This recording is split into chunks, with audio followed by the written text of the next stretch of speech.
I'm back. So I wanted to talk a little bit about sex. Now, I'm not going to talk about sex per se, but more so about the need for the brothers in the church, the writer brothers,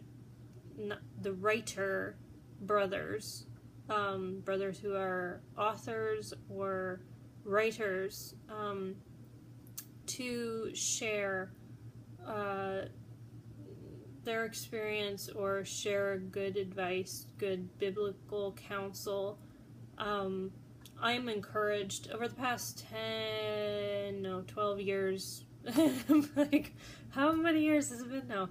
I moved out from my parents' house to college and then out on my own, so it's now been about 12 years. So, more than that probably. So, years fly by. Anyway, point being, over the years, I have found a number of books, 5 books so far, in the past couple years that have been written that I know about, that I've read, because it didn't used to be talked about.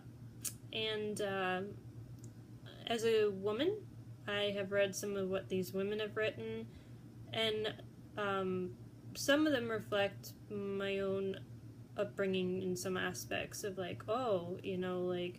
when parents assume that the kid knows more about sex than they do, or knows about elements that they haven't taught them because they think that, their friends have talked about it, or that they'll find out from their friends. It really needs to come from the parents. It really does. And it's not just that. It's there's a ton of things,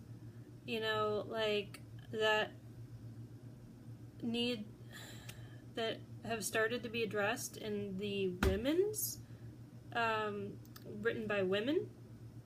Beautiful, wonderful. Okay, we've got that established pretty much, with 5 books that I'm going to recommend to you right now.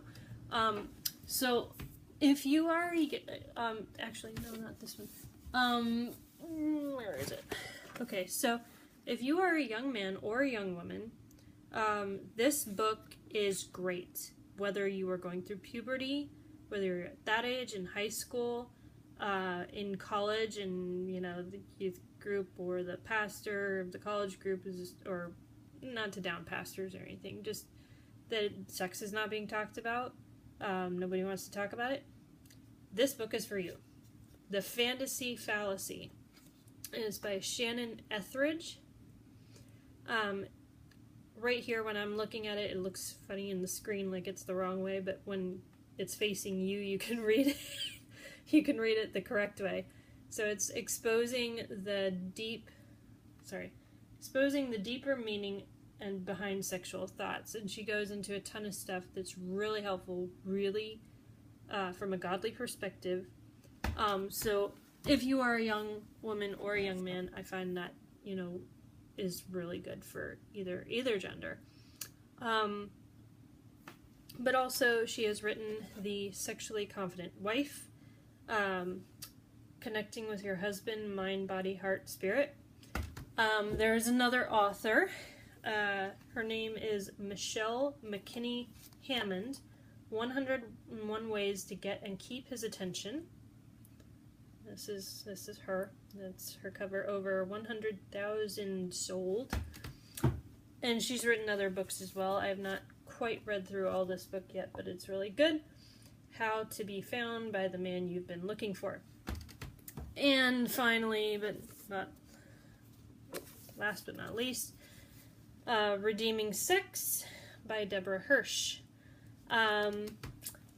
So all these sisters have been writing these wonderful, wonderful books, but I find that there's been a lack of healing in the men's department. And just as the sisters are learning about sex and learning about, how to heal from what they've experienced, or the lack of knowledge that they've had in gaining knowledge, the men, if you're an older man, if you're a teacher, if you're a writer, you need to please, please, I'm begging you, step up, and help these younger men who need to know, from a man's perspective, from a man's point of view, how to be men of God, and not just shove the sex subject under the rug, but how to be strong,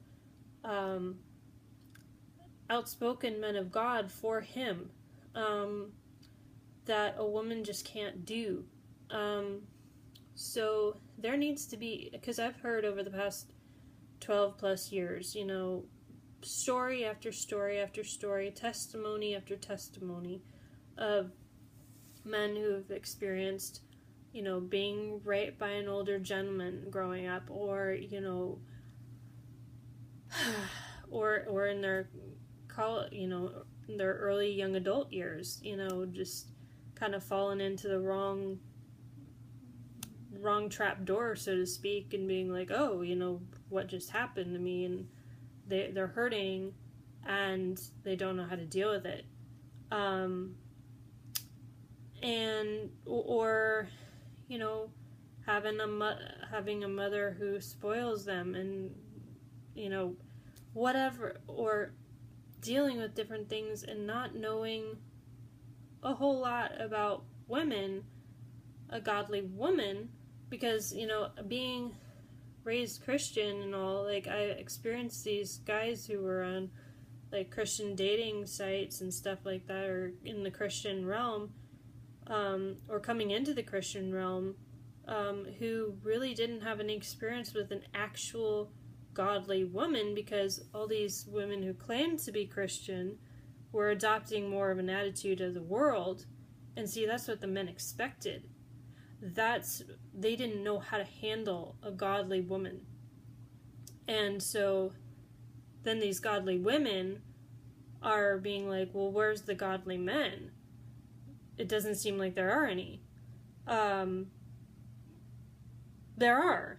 They're just very rare, and they're getting rarer because there's not enough older solid teaching Christian men writing books like this, or really sharing how to heal, and giving a godly, fatherly example, of guiding, and pray. If you're a mentor, prayer helps too.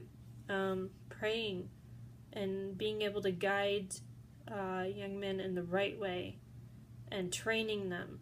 It takes training, and it takes training with the sisterhood too. Because we're all human, and there's all things that we don't want to let go of as human beings, but or don't know how to let go of. The process of that, and I would love beyond words, which for me as a writer is a lot, because I love words, but I would love to see healing, with the young men, with the older men, older godly, solid men, teaching the younger men, whether it's through writing or whether it's through mentoring and actually speaking those words of guidance, of training, to put more godly men to work. So I just want to put that encouraging word out there. So please step up, help the kingdom building, not a building, an actual building, but the kingdom building in the heart. Thanks.